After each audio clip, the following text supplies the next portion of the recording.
Padre, gracias te damos por la bendición que nos da, Señor, de estar una vez más reunidos como hermanos en este tu lugar, Señor, este lugar que tú has proveído para que tu iglesia local, Señor, se congregue aquí. Muchas gracias por concedernos tantas bendiciones, Señor, por el privilegio de ser parte de un ministerio, Señor, que tú estás edificando aquí en esta ciudad, Señor. Y te rogamos que sigas bendiciéndonos cada vez más de esa manera. Y sabemos que la mejor manera como nosotros podemos adquirir ese crecimiento de parte de ti, Señor, es por parte del conocimiento tuyo, de conocer más tu palabra, por lo cual en este momento, Señor, te ruego que nos bendigas grandemente, Señor, trayendo ese conocimiento más amplio acerca de ti, de tus propósitos, tu meta, tu finalidad, Señor, los planes que tú tienes para con nosotros y entender el porqué de algunas cosas que muchas veces hemos entendido mal, pero que poco a poco tú nos vas corrigiendo por medio de tu misma palabra, Señor. Te ruego que sea tu Espíritu Santo hablándonos a cada uno de nosotros en nuestros corazones, en nuestro entendimiento, y que por ese medio, Señor, de tu palabra, podamos también ir obrando a través de lo que estamos aprendiendo y vivir así una vida agradable a ti, Señor, y que nuestra fe siga fortaleciéndose cada vez más. En el nombre de Jesús confiamos que vamos a salir bendecidos en esta mañana, Señor. Gracias, Padre. Amén y amén. Pasen nuestros hijos a sus clases y los demás salúdense unos a otros, hermanos. Denle la bienvenida a su hermano, a su hermana.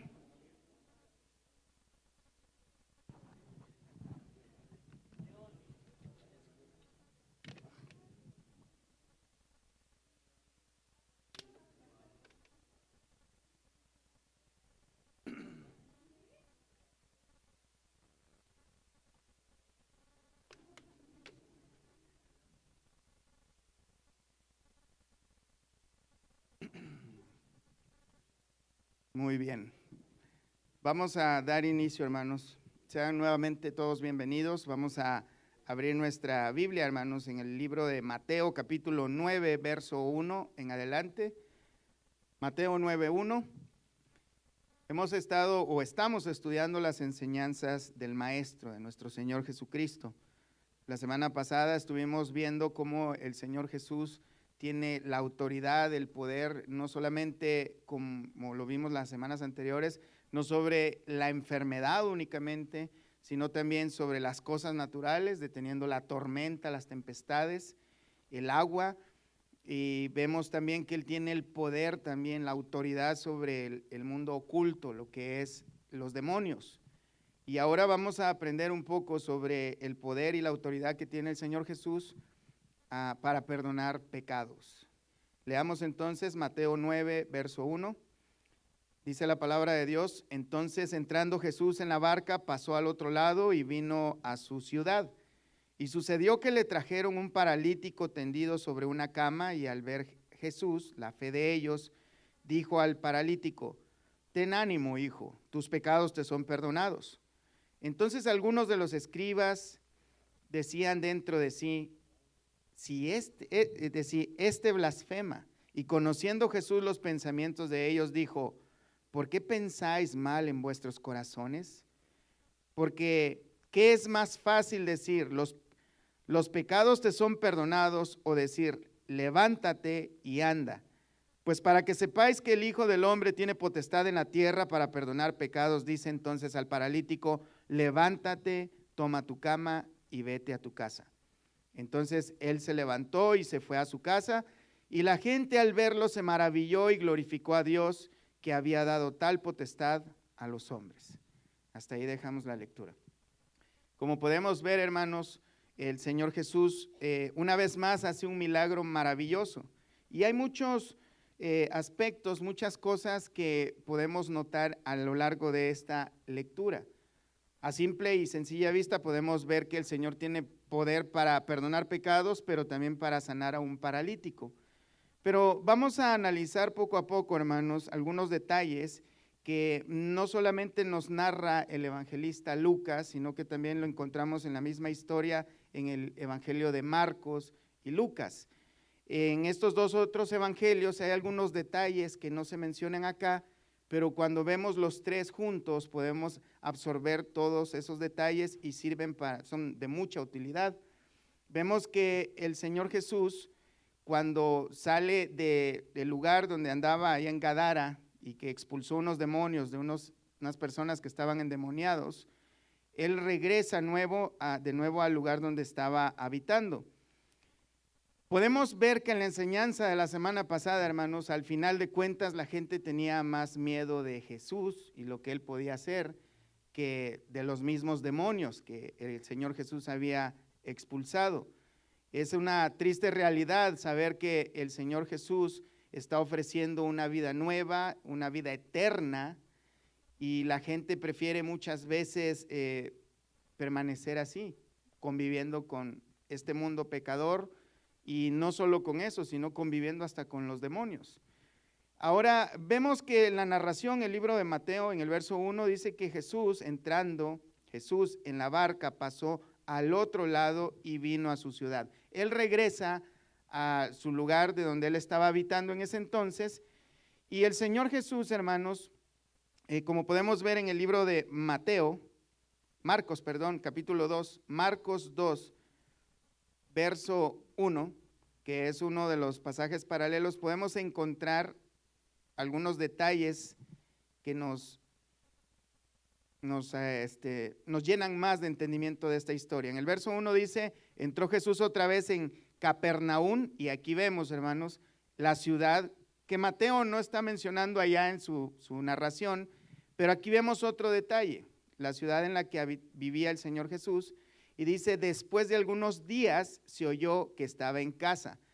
Entonces aquí vemos otro detalle, que el Señor Jesús, cuando fue a Gadara, después de otros días, de varios días, entonces regresa a su casa, digamos.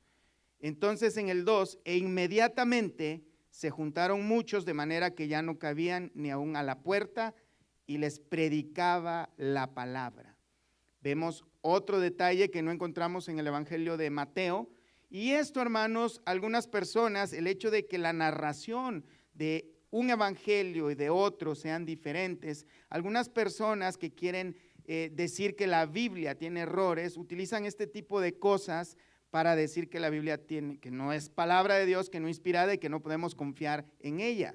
Pero si nosotros vamos detenidamente, no hay contradicción alguna. Lo que vemos es que es el punto de vista de cada autor.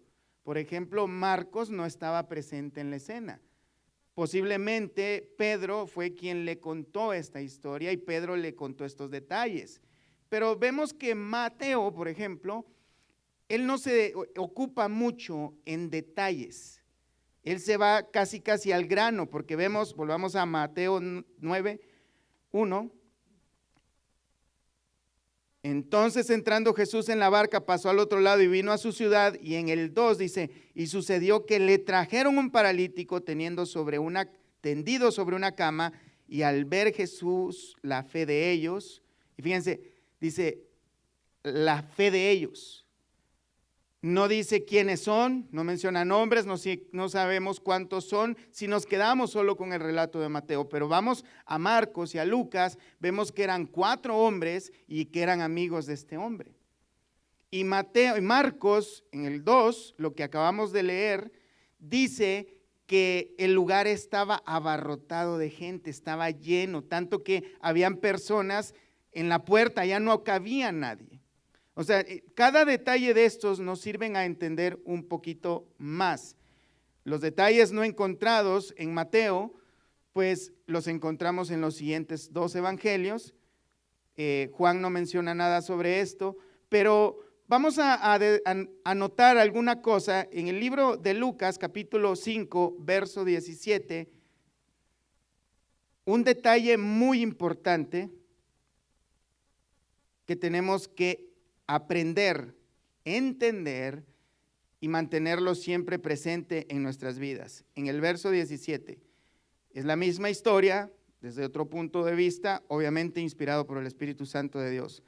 Aconteció un día que él estaba enseñando, y estaban sentados los fariseos y doctores de la ley, los cuales habían venido a todas las aldeas de Galilea, de Judea, de Jerusalén, y el poder del Señor estaba con él para sanar. pero vemos que este detalle es muy importante. Él estaba enseñando. Vamos a Marcos capítulo 2, lo acabamos de leer, verso 2. Inmediatamente se juntaron muchos de manera que ya no cabían ni aún a la puerta y les predicaba la palabra. Quiero detenerme un poquito en esto, hermanos. Dice que el Señor Jesús les predicaba la palabra. Obviamente hacía sanidades, obviamente él estaba haciendo milagros. Pero lo que quiero que entendamos, hermanos, y lo tengamos muy guardado en nuestro corazón, es que el Señor Jesús, su propósito principal no era sanar personas, no era hacer milagros. Desafortunadamente, hermanos, muchas personas podríamos estar equivocando nuestras prioridades, nuestras intenciones. Podríamos únicamente estar buscando a Dios porque Él es poderoso y hace milagros. Pero eso sería un error fatal. El buscar a Dios únicamente por las cosas que Él hace. En una de las ocasiones el Señor Jesús le dijo a muchas personas, porque como podemos ver, Él estaba haciendo maravillas. La gente se dio cuenta que venía el Señor, que ya estaba de vuelta en casa y cayeron todos. Tanto que no cabía la gente dentro del lugar. Entonces, y es obvio, si alguien está, bueno, donde hay algo gratis, ¿verdad? Todo el mundo va a estar allí.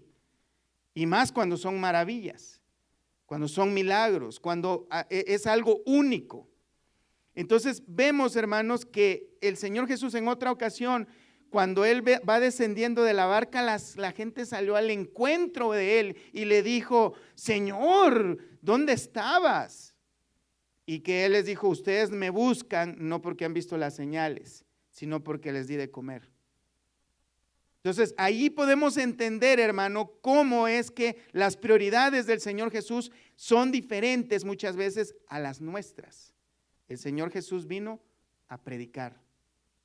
Vino a predicar, no solo a eso, vino a morir por nosotros, pero entre las cosas que Él hizo, no vino únicamente a hacer milagros, hizo muchos milagros, pero también vemos en la Escritura que no sanó a todos, no le resolvió la vida a todo el mundo en cuanto a lo terrenal, hablando en lo terrenal, porque sí se la resolvió a todos que vinieron a Él y les dio vida eterna. ¿Cuántos dicen amén a eso? Vemos que Él vino a predicar, como vemos también en el libro mismo de Mateo, capítulo 4, verso 17, hermanos. Vamos a ver un poquito también de esto. Mateo 4, 17.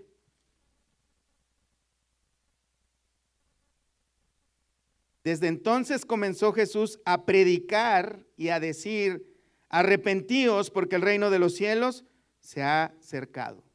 ¿Qué dice? Comenzó a predicar. Vemos mismo Mateo capítulo 5, verso 1 en adelante, cuando Él empieza el sermón del monte, dice, viendo la multitud, subió al monte y sentándose vinieron a Él sus discípulos y abriendo su boca, ¿qué dice? Les enseñaba. En otra de las situaciones, en Juan capítulo 4, verso 48, vemos un detalle muy importante. Juan 4, 8.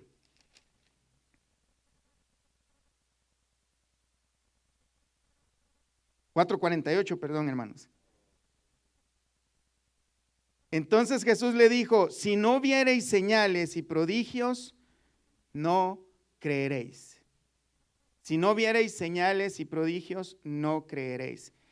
Cuando muere Lázaro, el Señor Jesús le dice, y qué bueno que estén ustedes aquí para que vean. Él quería que vieran los milagros que Él hiciera, pero había un propósito. No era para exhibirse. Era la confirmación, los milagros, las sanidades. Todos esos grandes prodigios eran para confirmar que Él era el Mesías. Él era el Mesías. No era el propósito, hermanos, de que el Señor viniera nada más una época y sanar a un cierto grupo de enfermos y nada más. Porque mira, hay una realidad y fíjate, el evangelio o ser cristiano, hermanos, no quiere decir que, ser cristiano no quiere decir que no vamos a usar nuestro cerebro, nuestra cabeza. O sea, creer no solamente es creer, también podemos pensar. Y lógicamente, hermanos, y lo vamos a decir así claro, ¿de qué le sirve a una persona estar completamente sanito y irse al infierno? El propósito principal del Señor Jesús era predicar el evangelio, lo que Él iba a hacer prontamente cuando estaba acá en la tierra. Lo que Él vino a hacer es a darnos una vida eterna, no posesiones, no salud, felicidad temporal, porque no nos sirve de nada, hermanos. Claro, bueno, sí nos sirve, pero no es suficiente. No es suficiente una sanidad física y después terminar en el infierno. De hecho, el Señor Jesús, cuando dice en el mismo Sermón del Monte que si tu ojo te es ocasión de caer, sácalo. Más te vale andar en la tierra sin un ojo que irte completito al infierno. Allí podemos ver la prioridad del Señor Jesús. No era únicamente hacer los milagros. Vemos otro de los detalles, hermanos, en el libro de Lucas, capítulo 5, 18. Los amigos de este paralítico procuraban llevarlo dentro del lugar. Entre estos detalles vemos, hermanos, que ellos procuraban. Imagínense la escena. Están estos amigos cargando, eran cuatro personas cargando un paralítico que Mateo dice que estaba postrado en una cama. Esto nos da la idea y entendemos que ese hombre no podía moverse. Estaba completamente parapléjico. Dice que procuraban llevarlo adentro y también vemos que el lugar estaba completamente lleno, tanto que en la puerta ya no cabía la gente. Vemos a estos hombres intentando de una forma y de otra, pero no había manera de acercarse al Señor. Y estos detalles son muy importantes, hermanos, porque podemos ver aquí la fe en acción de estos hombres. Tanta fe que tenían estos hombres, y posiblemente el paralítico, aunque no lo menciona literalmente en la historia, vemos que estos hombres tenían tanta fe que el Señor Jesús se sorprendió y dijo, vio la fe de ellos y les dijo rápidamente, tus pecados te son perdonados. Pero ¿cómo manifestaron esta fe, hermanos? El paso estaba difícil, estaban cargando a un hombre de posiblemente 70 kilos. No creo que haya sido tan gordo, ¿no? Pero vemos a estos hombres buscando una manera, tanto que subieron al techo. En esa época los techos no eran como estos, evidentemente, pero sí estaban hechos, las casas estaban unas juntitas a las otras y habían escaleras o escalones para llegar al techo. El techo estaba lleno de arcilla o de barro, lodo, y habían ciertos materiales cubriendo eso. Entonces imagínense a esos cuatro subiendo al techo, buscando la manera de acercar a este hombre a los pies del Señor Jesús. Y de repente, imagínense nosotros acá escuchando a Dios, la palabra de Dios que nos está enseñando, y de repente 4 individuos haciendo un hueco ahí en medio del culto y asomando sus narices así con su cara toda polvosa. Estos hombres abrieron un agujero para que pudieran bajar al paralítico. O sea, no fuera un agujerito chiquito, era de manera que cabía un hombre. Habrá caído un montón de tierra sobre el lugar y lo único que yo me puedo recordar en esta escena, lo inoportunos que fueron estas personas, como aquella viuda que menciona Lucas en el capítulo 18, que iba ante el juez injusto constantemente, aunque el hombre tal vez la trataba mal, la ignoraba, la menospreciaba. Y vemos a estos hombres que no les importó destruirle el techo a una persona, sino que también bajaron a una persona donde ya no cabía un alma. O sea, ellos lo que querían era cumplir su propósito, que era llevar a este hombre a la presencia del Señor. Vemos la fe de ellos obrando. Porque hermanos, a diferencia de muchas personas que dicen que tienen fe, la fe en estas personas únicamente es una idea.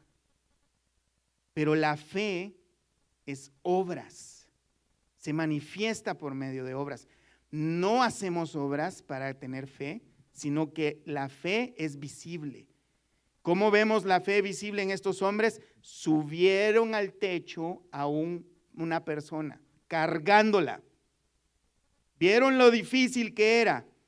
En otras personas hubieran dicho, no hombre, mira, volvamos otro día, más temprano. Es que está lloviendo, dicen unos, y hoy no vamos a ir a la iglesia porque está lloviendo. Fíjense, la fe es visible. Estoy cansado. No, estos hombres subieron al techo, al hombre no solo lo subieron, sino que escarbaron, rompieron, no sé qué habrán hecho, y bajaron al hombre todavía. O sea, si subirlo estaba difícil, yo pienso que bajarlo era más complicado. La fe es visible. Mira, en el libro de Santiago podemos ver un poquito acerca de lo que es la fe. Muchas veces se entiende que la fe es únicamente repetir cosas y decir, yo todo lo puedo en Cristo que lo fortalece, todo lo puedo en Cristo que me fortalece, y crujir los dientes y apuñar las manos y decir, yo lo creo y va a pasar. Pero mira, es muchísimo más que esto. Como explica Santiago, capítulo 14. Ay, disculpen, hermanos. Verso 14, dice Santiago, hermanos míos, ¿de qué aprovecha, fíjate bien, si alguno dice que tiene fe y no tiene obras? ¿De qué aprovecha? Algunos dicen, no, pero es que todo lo que salga de tu boca, eso te lo va a cumplir el Señor, nomás decláralo. No, ¿de qué aprovecha que alguien diga que tiene fe y no tiene obras? ¿Podrá la fe salvarle? Y si un hermano o una hermana están desnudos y tienen necesidad del mantenimiento de cada día, y alguno de vosotros le dice, id en paz, calentados y saciados, pero no les dais las cosas que son necesarias para el cuerpo, ¿de qué aprovecha?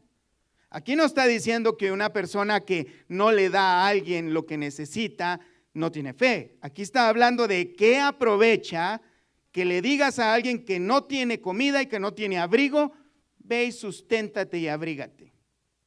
¿De qué le sirven tus buenos deseos? De nada, es solo palabras. Así también, dice el verso 17, la fe, si no tiene obras, ¿qué dice? Es muerta en sí misma. Solo es una confesión de palabras.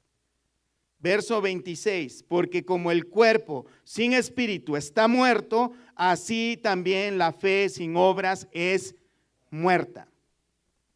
O sea que una persona que diga yo tengo mucha fe, pero no se le nota, solo es una palabra que dijo. Si no se le nota. Y entendamos esto, hermanos, que tener fe no es equivalente a vivir sin problemas, no es equivalente a ser felices, no es equivalente a no tener enfermedades. Tener fe, hermano, es exactamente eso. Tener enfermedades, tener problemas y seguir adelante buscando al Señor. Eso es tener fe. La prueba de esto lo podemos ver en Hebreos 11. Algunos dicen, es que Hebreos 11 es el capítulo de la fe, y quizá nunca lo han leído, hermanos, porque ahí vemos hombres que sufrieron por el Señor y no negaron su fe. Tenemos hombres que fueron aserrados, fueron asesinados, echados a leones y nunca negaron al Señor. Eso es tener fe. Al contrario de lo que nosotros podemos pensar, es que tener fe es que vienen los leones a comernos y los ángeles les destruyen las fauces. No es tener fe. ¿Puede Dios hacerlo? Claro que sí. Pero como dijo Sadrach, Mesach y Abednego cuando fueron a punto de ser echados al lago de fuego, nuestro Dios puede librarnos. Y si no nos libra, de todos modos no te vamos a obedecer, Rey. se le opusieron al rey. Eso es tener fe. La fe de estos hombres, hermanos, como podemos ver, se vio manifestada ante la dificultad de poder llevar a este hombre. Primeramente, ellos creían que Jesús estaba haciendo milagros. Posiblemente, y fíjate que esto también es bien interesante, tal vez estos hombres no conocían mucho del Señor Jesús, ellos no tenían una teología, no habían ido a un instituto teológico, tal vez desconocían mucho de la Escritura, aunque tal vez conocían muchísimo más que nosotros, por seguro, porque eran judíos. Pero el asunto es que ellos no conocían exactamente a Jesús. Ellos escucharon que dicen que ahí anda ya el Mesías prometido. Y dicen que está haciendo milagros, vamos. Entonces agarran a este hombre, lo llevan. Se encuentran con la primera dificultad, que no pueden ingresar. Pero ellos buscan el medio, buscan por los lados, no encuentran nada. Suben al techo, hacen un orificio, bajan al hombre. La fe tiene obras. La fe se ve manifestada a través de las obras. Y no se trata de salvación por obras, sino se trata de que si creemos, entonces obramos. Eso es muy, pero muy importante. Era notoria esa fe.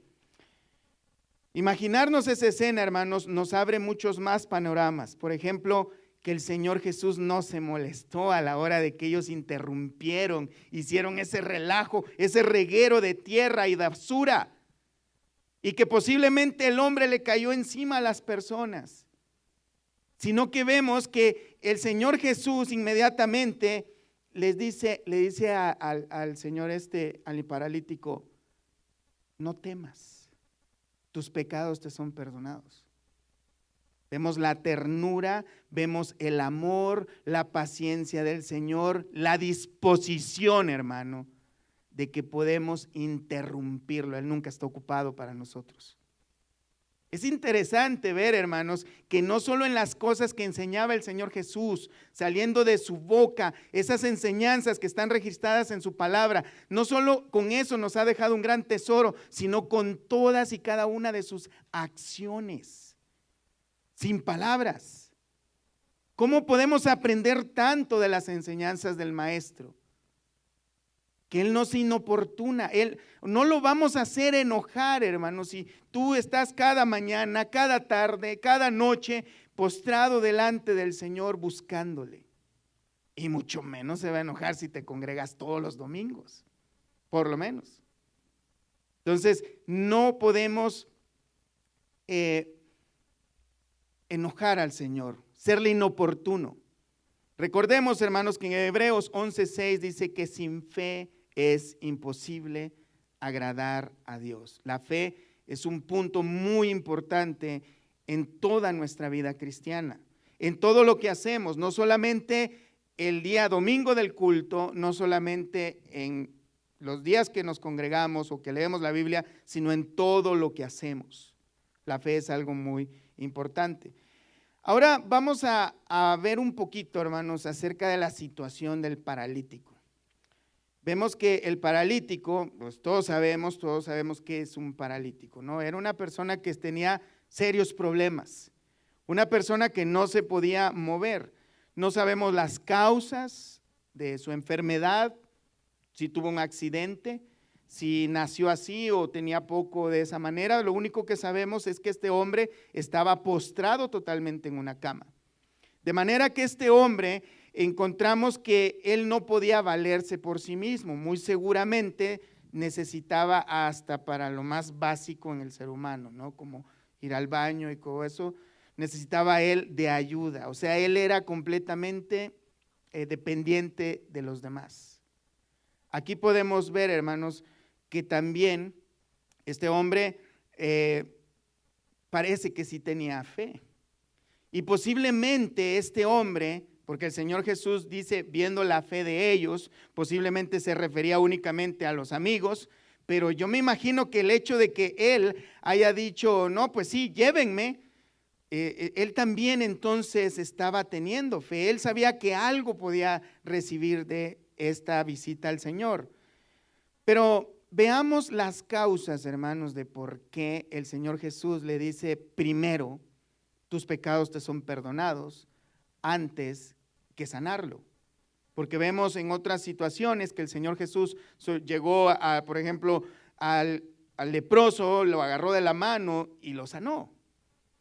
A la suegra de Pedro, él también oró por ella y la sanó. Vemos en otras situaciones que él sanó personas, pero a este hombre primero le dijo, tus pecados te son perdonados. Entonces, hay varias razones. Una de las principales es porque el entendimiento judío, hermanos, era que las personas que tenían enfermedades, y enfermedades graves, era por causa del pecado. Y todavía hay gente que piensa eso, ven a alguien que está padeciendo algo y dicen, seguramente algo hizo, y por eso Dios lo está castigando. Entonces veamos, hermanos, que en el libro de Juan, capítulo 9, verso 2, los discípulos al Señor Jesús le dicen, ¿quién pecó para que éste sea ciego? ¿Este o sus padres? Veamos Juan 9.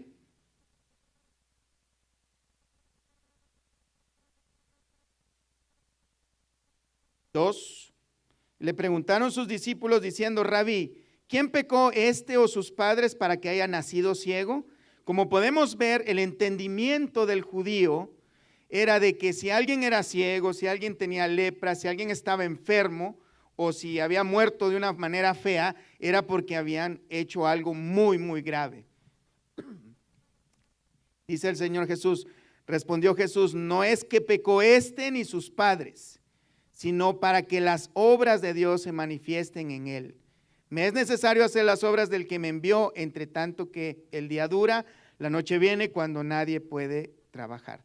Vemos que el Señor Jesús le respondió ante esta creencia de ellos, que no es que sea que pecó él o sus padres. O sea, no es relevante en este momento quién fue el que pecó, pero que las causas del pecado no siempre, las causas de la enfermedad no siempre es el pecado, es lo que podemos ver. De hecho, a veces las causas de la enfermedad tienen que ver directamente de nuestra responsabilidad. Todos sabemos, hermanos, que si no nos ejercitamos, que si no nos alimentamos bien, que si no dormimos bien, una u otra enfermedad vamos a adquirir. Más si somos muy, muy descuidados con nuestra alimentación, es muy seguro que lo más fácil es que nos vamos a poner gorditos, como aquel que les cuento, o que nos vamos a enfermar de diabetes, alta presión. Hay tantas enfermedades que nosotros mismos provocamos. Pero otra de las causas es el mismo diablo. El diablo dice un ejemplo en Lucas 13, 16. Veamos que él tenía atada a una mujer.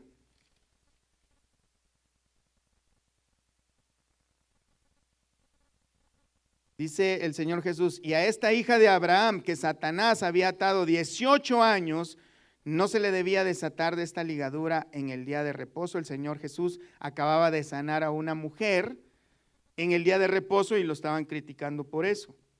Pero vemos que el Señor Jesús menciona que esta mujer, la enfermedad, había sido directamente de parte del diablo. Entonces, no solamente el pecado es el que nos lleva a la enfermedad, aunque, hermanos, el pecado en esencia es fruto, la enfermedad es fruto del pecado. La enfermedad, la muerte y todas las cosas que nosotros conocemos como malas son el fruto del pecado original. Pero vemos que sí es verdad que muchas veces el Señor de manera de disciplina tiene que poner alguna enfermedad o algún castigo por causa del pecado. Ejemplo tenemos en 1 Corintios 11:30. Tenemos el famoso y muy conocido caso de nuestros queridísimos hermanos de Corinto, que eran bastante rebeldes. 1 Corintios 11:30, en cuanto al relajo que hacían en la cena del Señor, que no tomaban con dignidad la cena del Señor, la santa cena, sino que se emborrachaban y menospreciaban a los que no tenían nada y hacían mucho relajo y no tomaban en serio el sacrificio y la sangre del Señor Jesucristo. Dice que esto, por lo cual hay muchos enfermos y debilitados entre vosotros y muchos duermen. Vemos que el Señor se tuvo que tomar la disciplina sobre algunas personas que no estaban llevando a cabo bien la cena del Señor. Tuvo que disciplinar. Vemos que en otros casos los tuvo que llevárselos, cuando habla de que otros duermen.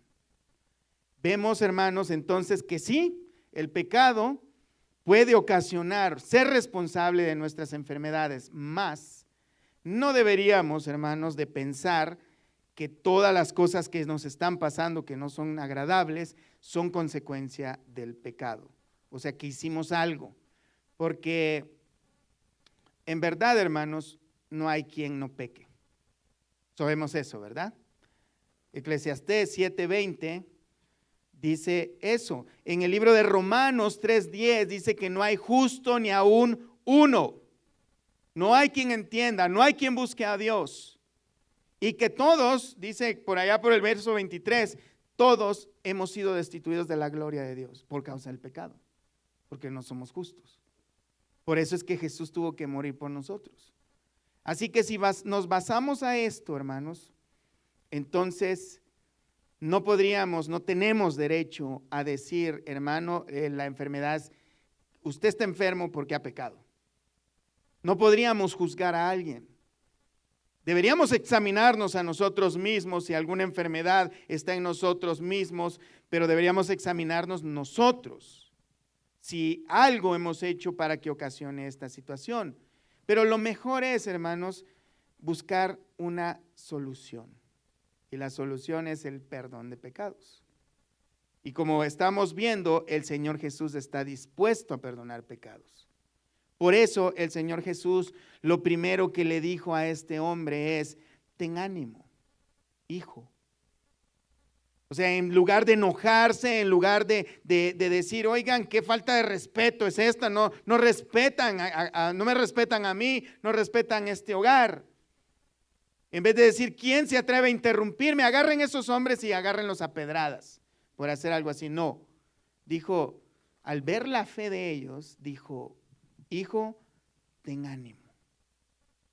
Fíjate la ternura con el Señor Jesús, las palabras del Señor Jesús es, ten ánimo. Tal vez este hombre estaba asustado, tal vez este hombre estaba muy nervioso, tal vez este hombre, y no lo sabemos porque no lo dice la Escritura, pero podemos ver por las palabras del Señor Jesús que este hombre a lo mejor sentía que la carga de la culpa de su pecado, que posiblemente lo había llevado a estar paralítico. Posiblemente este hombre reconocía que estaba delante de Dios mismo. No lo sabemos. Él estaba nervioso y el Señor lo que le dice es, ten ánimo, no tengas miedo.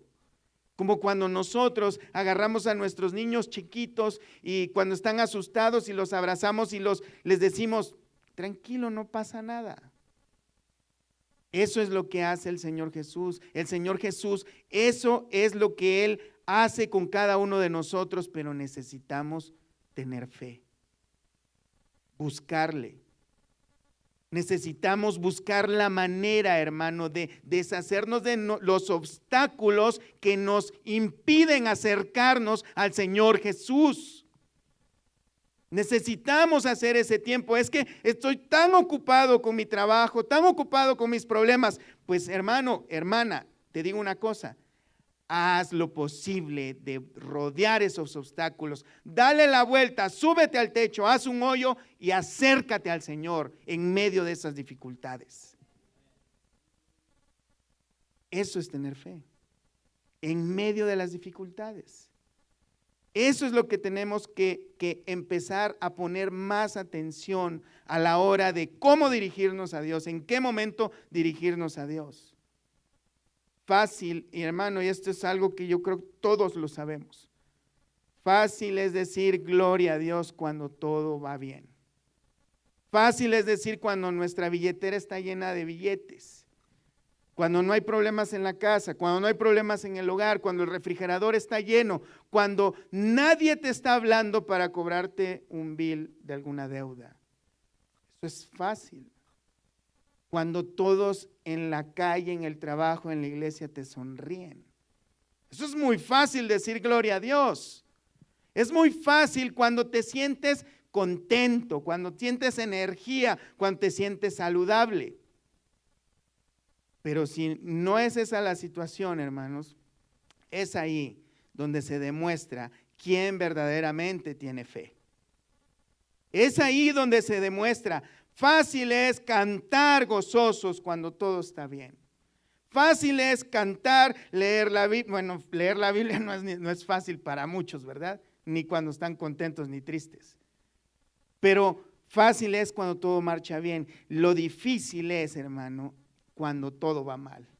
Cuando estás quebrado por dentro, cuando lo único que quieres es gritar de desesperación, de que ya no puedes más con tu situación. Eso es tener fe. Cuando en medio de eso buscas la manera y dices, Señor, no sé qué decirte, estoy enojado, estoy destruido, quiero llorar, quiero maldecir a todo el mundo, pero aquí estoy. Eso es tener fe. Cuando no te puedes levantar, cuando no quieres levantar la mirada, cuando no tienes ganas ni siquiera de vivir. Eso es tener fe.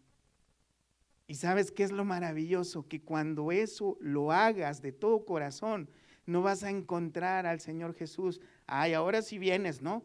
Ahora que ya no puedes, ahora sí. No, Él no te va a reprochar nada. Él te va a decir palabras como le dijo a este hombre: hijo, ten ánimo. Tus pecados te son perdonados. Siempre y cuando tú llegues de todo corazón confesando tus pecados. Siempre y cuando tú digas, Señor, reconozco la incapacidad que tengo, como la que tiene este hombre que está narrando acá. Él no podía, hermanos, literalmente ni siquiera ir al baño.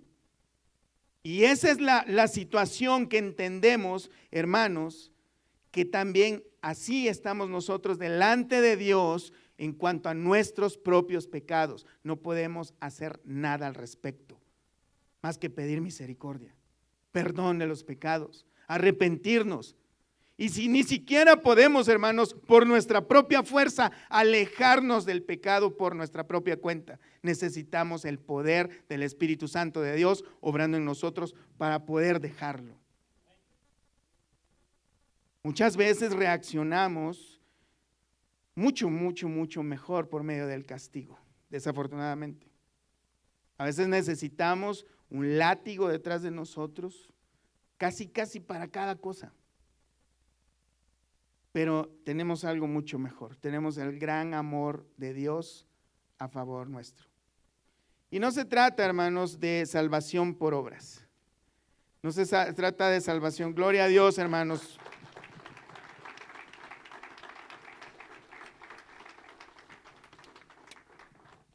No se trata de salvación por obras. Acompáñenme a Juan capítulo 14, verso 15. En cuanto a la fidelidad que debemos mostrar al Señor, ¿dónde encontramos la fuerza? Todos entendemos, hermanos, de que cuando amamos algo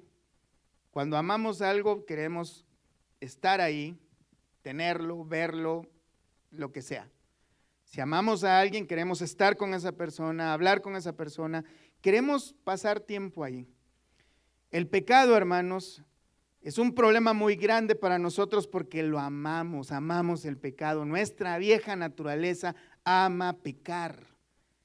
De hecho, Pablo en Efesios capítulo 4 dice que nosotros estamos viciados al pecado. Todos sabemos lo que es un vicio.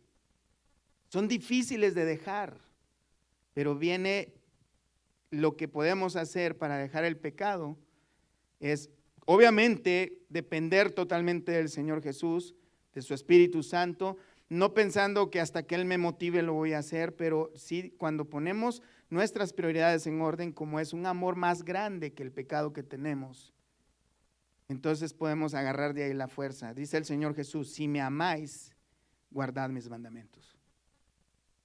Si el amor que nosotros tenemos al Señor Jesús es más grande que ese amor por ese pecado, entonces fácilmente podemos dejar, aunque estemos viciados a ese pecado.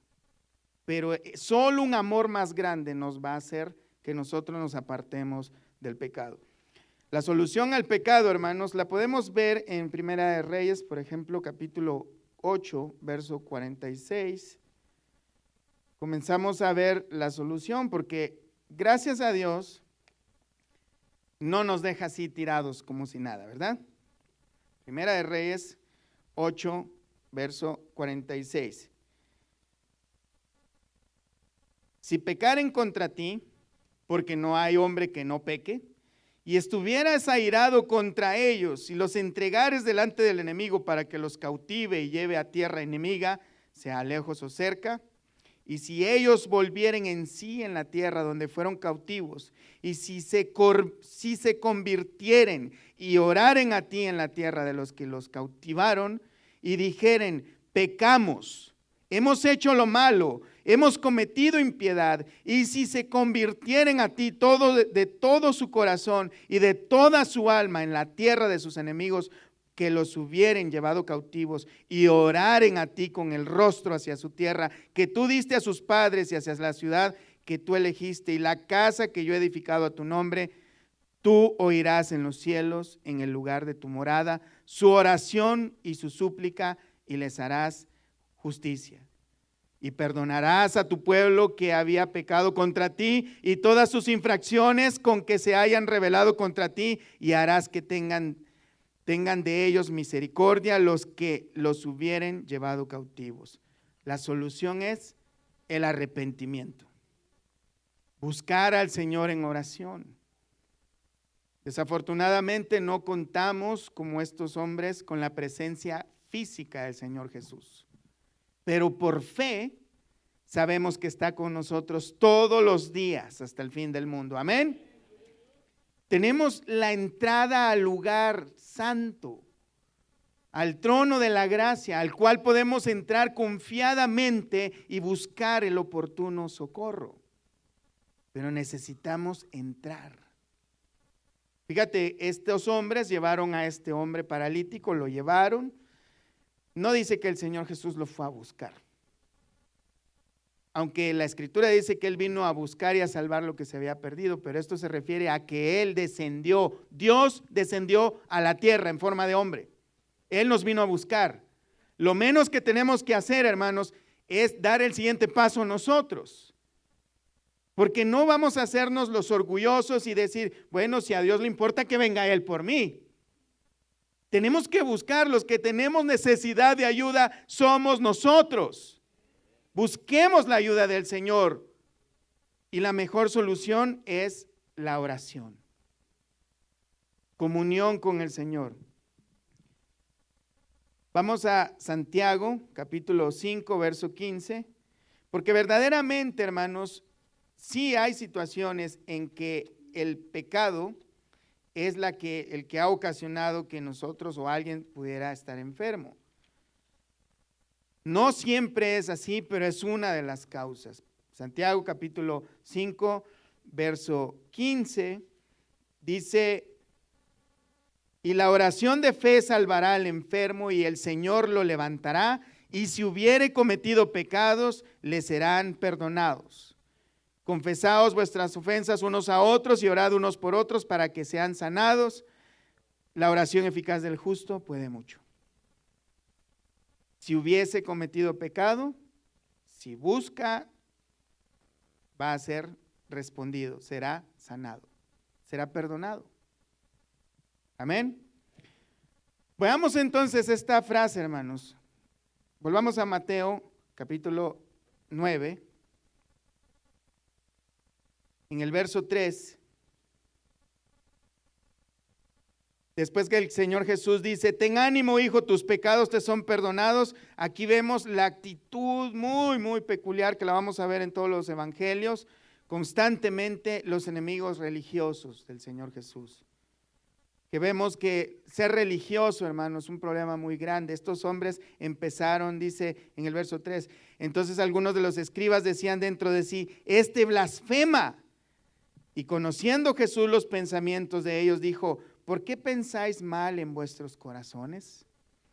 Estos hombres, fíjate, otra cosa que podemos notar en estos detalles, hermano, es que estos hombres conocían correctamente la Escritura. Solo Dios puede perdonar pecados.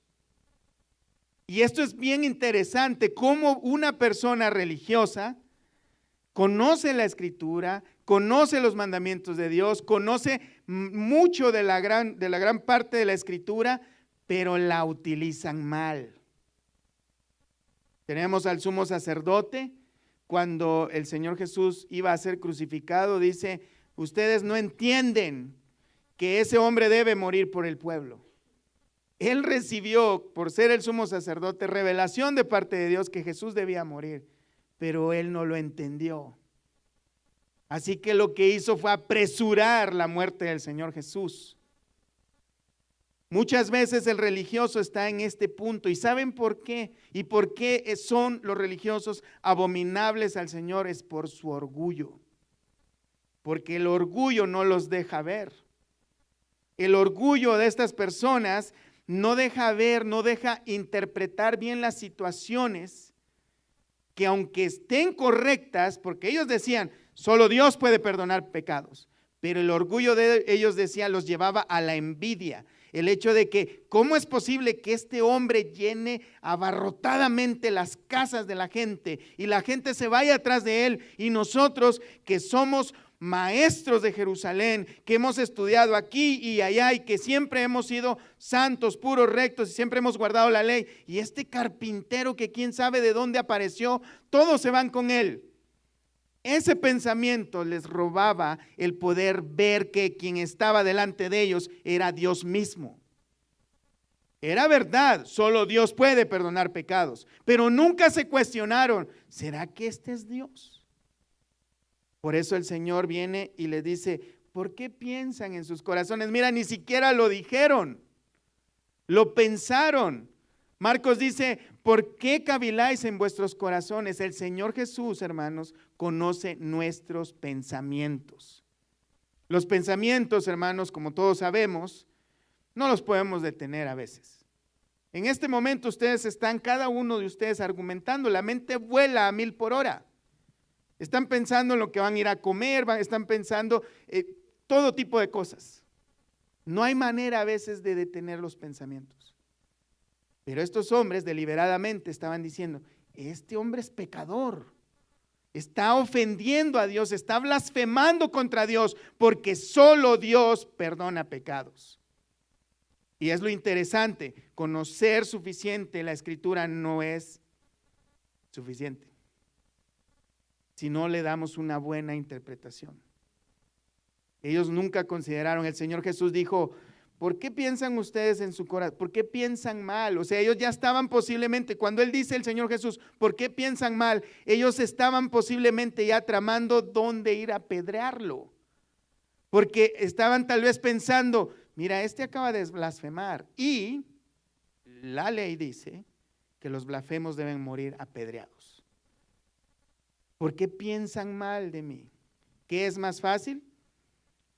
Porque ¿qué es más fácil? Decir los pecados te son perdonados o decir levántate y anda.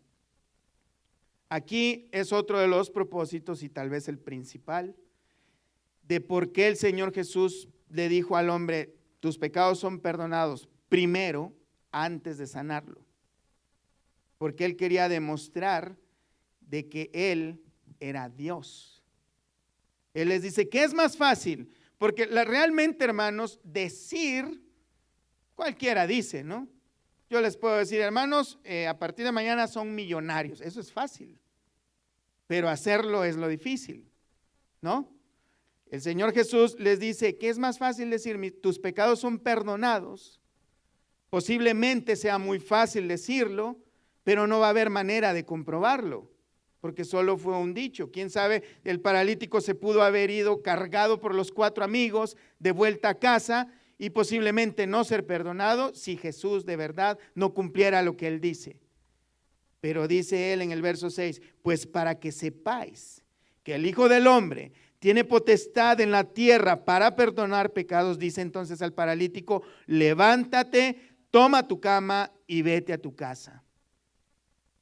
Inmediatamente este hombre se levantó y salió cargando su lecho. Esto lo hizo, lo que mostró el Señor Jesús es que Él tiene tanto poder para sanar como para perdonar pecados. En pocas palabras, hermanos, todos ya lo sabemos, no hay nada imposible para nuestro Señor.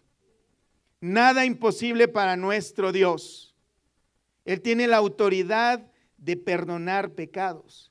Algunos se podría preguntar, pero bueno, hermano, pero es que yo no entiendo. Dicen de que la muerte de Cristo es la que hace que nosotros seamos perdonados por nuestros pecados. ¿Cómo es que toda esta gente antes de morir fue perdonada por medio de sus pecados? Porque Jesús lo dijo, sí, pero ¿cómo?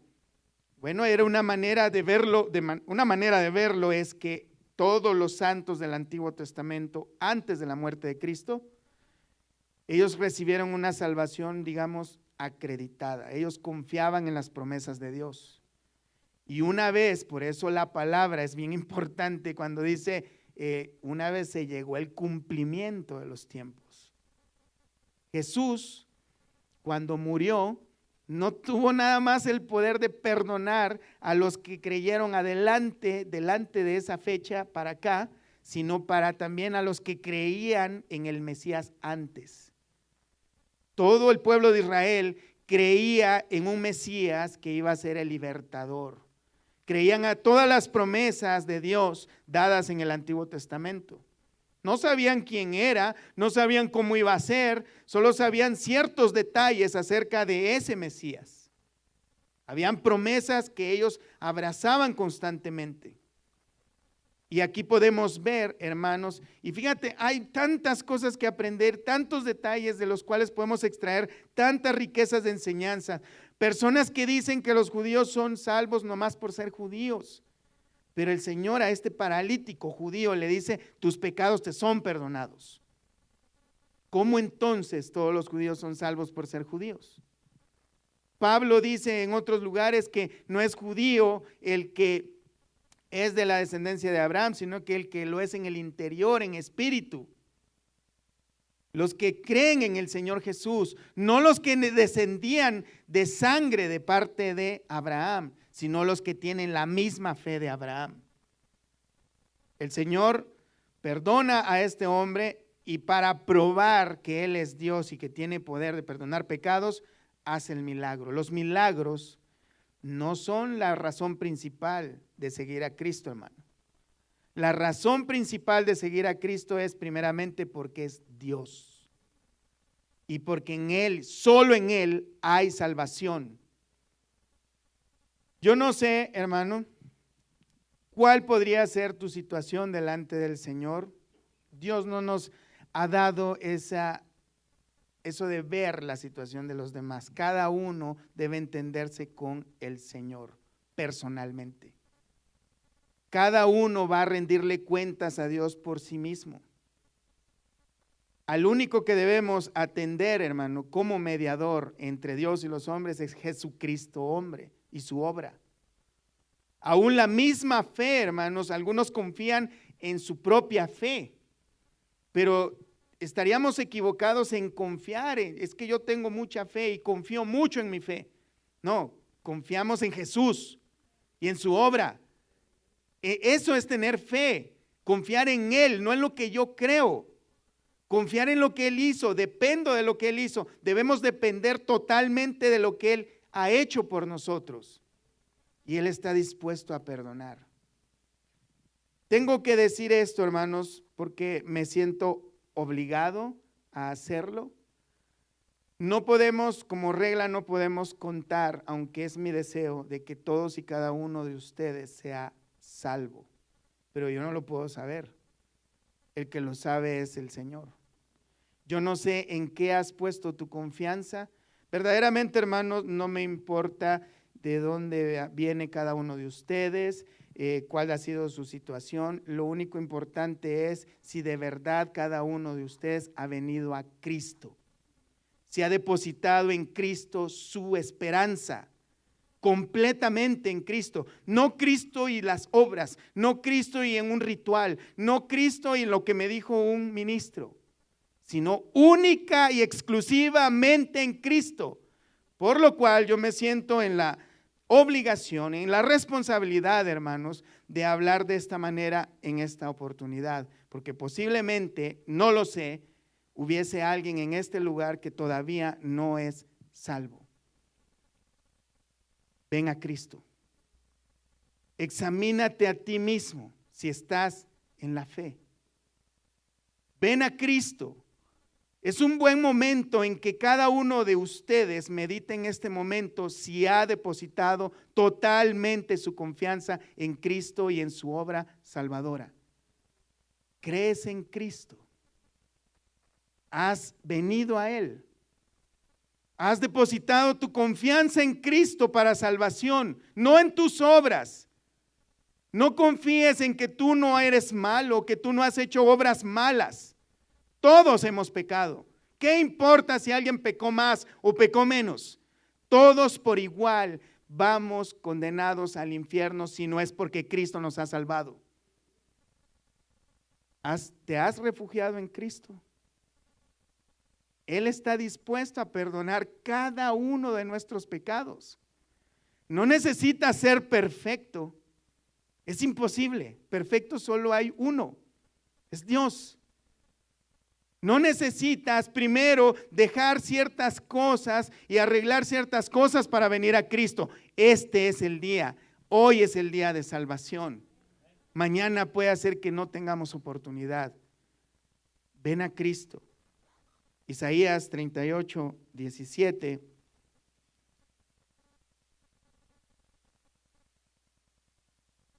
He aquí, amargura grande me sobrevino en la paz, mas a ti agradó librar mi vida del hoyo de corrupción, porque echaste tus espaldas, tras tus espaldas, todos mis pecados. La situación y la solución de Dios es esa: echar tras sus espaldas nuestros pecados. Y esto es lo que da la idea, hermano, es que Él no va a ver más tus pecados y rebeliones. Salmo 103, 11. Porque como la altura de los cielos sobre la tierra, engrandeció su misericordia sobre los que le temen, cuanto está lejos el oriente del occidente, hizo alejar de nosotros nuestras rebeliones. Como el Padre se compadece de los hijos, se compadece Jehová de los que le temen, porque Él conoce nuestra condición, se acuerda que somos polvo. Él se compadece de todos nosotros, pero necesitamos venir a Cristo. Isaías 43, 25. Yo soy el que borro tus rebeliones por amor de mí mismo y no me acordaré de tus pecados. El Señor no es que tenga mala memoria. Él decide no acordarse de nuestros pecados. ¿Has venido a Cristo conociendo esto? Él perdona todos tus pecados. No importa qué tan grandes pecados hayas hecho. No hay pecado ni cantidad de pecados que el Señor no pueda perdonar. Necesitamos refugiarnos en Cristo, hermanos. Segunda de Corintios 5, 21. Al que no conoció pecado, por nosotros lo hizo pecado para... Veamos esto. Segunda de Corintios 5, 21.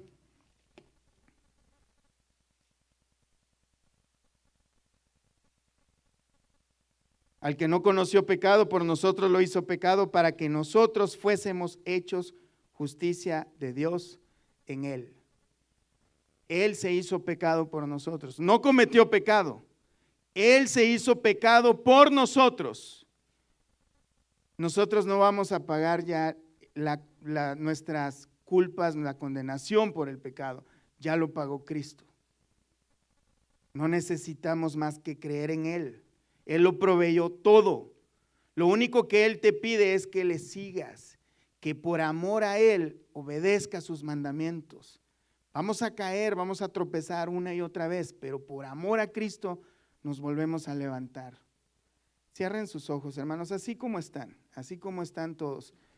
Vamos a meditar sobre nuestros caminos, vamos a pedirle al Señor, hermano, por nuestra situación, que nos haga ver, porque sería muy, muy terrible, hermanos, despertar el día de mañana en la condenación eterna.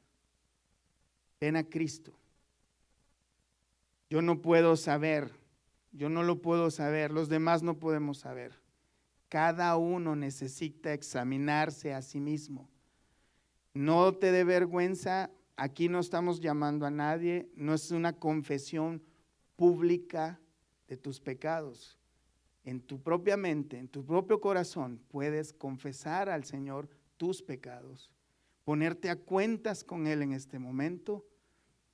Puedes en este momento recibir la salvación del Señor. Pon tu esperanza, tu confianza en Cristo únicamente. El que esté tranquilo, en paz en Cristo, pida por aquel que posiblemente esté alguien acá sin ser salvo todavía. Pídale al Señor para que interceda, como aquellos hombres que cargaron a ese paralítico. Hazlo tú con tu oración en este momento. Oremos a Dios. Padre, gracias te damos, Señor, por tu palabra. Señor, entendemos la responsabilidad tan grande que hay, Señor, a la hora de compartir tu palabra, Señor. Pero te pedimos que seas tú, tu Espíritu Santo, Señor, llegando al corazón de cada uno de los presentes. Solo tú conoces, Señor, los pensamientos, las intenciones del corazón. Solo tú conoces el estado espiritual de cada uno de nosotros, Señor. Pero nos aferramos a tus promesas. Nos aferramos, Señor, a que tú has prometido que todo el que creyere en ti será salvo. Ayúdanos a creer verdaderamente, Señor. Si hubiese alguien aquí presente en este lugar que todavía no se ha entregado a ti, Señor, que no ha venido a tus pies, o que lo ha hecho por motivos o razones equivocadas, Señor, llega hasta ese lugar, Señor, y transforma ese corazón. Entendemos la seriedad, Señor, de este mensaje, entendemos la seriedad, Señor, de la salvación que tú ofreces, que a pesar de que es gratis, que está disponible a todos, necesitamos, Señor, mostrar esa reverencia, esa necesidad en nuestros corazones, como la que mostraba este hombre paralítico, que estaba deseando recibir algo de ti, Señor. Pon ese deseo tan grande en cada uno de nosotros, Señor. Si hubiese alguien que en este momento no es salvo, si hubiese alguien en este lugar que todavía no te conoce, Señor, permite que en este momento puedan ser abiertas las puertas, Señor, de los cielos para esta persona. Nosotros desconocemos, pero tú conoces. Tú conoces en este momento cada pensamiento, Señor. Tú conoces en este momento cada idea, cada cosa que está pasando en nuestro corazón, Señor. Por lo cual yo te pido en el nombre de Jesús que traiga, Señor, salvación, seguridad de salvación también para aquellos que estén dudando. Confirma, Señor. Confirma por medio de tu Espíritu Santo, Señor, a cada uno de aquellos que pudieran estar, Señor, viviendo una vida que tal vez les haga dudar de la salvación que tú les has dado. Hazle entender, Señor, a las personas presentes que no dependen de ellos, sino depende de lo que tú hiciste. Que nuestros pecados han sido perdonados siempre y cuando depositemos nuestra confianza en ti, Señor. Que tú has prometido no acordarte más de esos pecados, pero que somos nosotros que los traemos a memoria, nosotros mismos. Y el demonio, el diablo que nos hace recordar que cómo es posible que una persona que haga estas cosas sea hijo de Dios. Pero tú nos has salvado. Pero también, Señor, danos los frutos de esa salvación. Que esos frutos de la fe que manifestamos, de creer en ti, Señor, sean visibles, no solo para ti, sino para todos aquellos que nos ven, Señor. Que esa fe que tú nos has dado, Señor, sea evidente a cada uno de nosotros. No juzgándonos unos a otros, no peleándonos unos con otros, sino amándonos unos a otros, así como tú nos has perdonado, que también nos perdonemos unos a otros. En el nombre de Jesús, yo pongo en tus manos, Señor, la vida de cada uno de nosotros, Padre, y confiamos que tú vas a hacer conforme a tu voluntad, conforme a lo que has prometido, y esperamos y sabemos que es de agrado para cada uno de nosotros. En el nombre de Jesús, muchas gracias, Señor. Amén y amén. Dios me los bendiga, hermanos.